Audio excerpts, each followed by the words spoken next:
بسم اللہ الرحمن الرحیم۔ ایڈوانس انفارمیشن کے معزز دوستو، السلام علیکم۔ میں ہوں جمیل احمد۔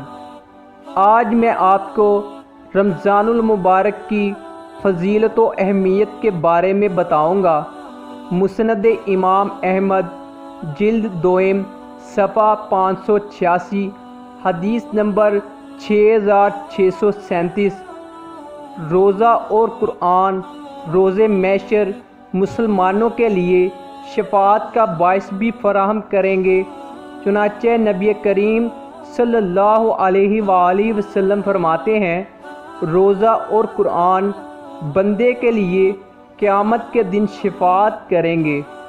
روزہ عرض کرے گا، اے رب کریم عز و جل، میں نے کھانے اور خواہشوں سے دن میں اسے روک دیا، میری شفاعت اس کے حق میں قبول فرما۔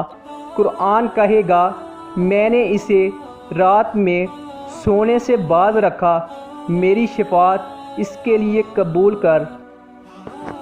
ایک اور حدیث ابن ماجہ جلد سوم صفحہ 523، حدیث نمبر 3117 میں حضرت سیدنا عبداللہ بن ابن عباس رضی اللہ تعالی عنہ سے روایت ہے کہ نبی کریم صلی اللہ علیہ وآلہ وسلم فرماتے ہیں، جس نے مکہ مکرمہ میں ماہ رمضان پایا اور روزہ رکھا اور رات میں جتنا میسر آیا قیام کیا، تو اللہ عز و جل اس کے لیے اور جگہ کے 1,00,000 رمضان کا ثواب لکھے گا، اور ہر دن ایک غلام آزاد کرنے کا ثواب، اور ہر رات ایک غلام آزاد کرنے کا ثواب، اور ہر روز جہاد میں گھوڑے پر سوار کر دینے کا ثواب، اور ہر دن میں نیکی اور رات میں نیکی لکھے گا۔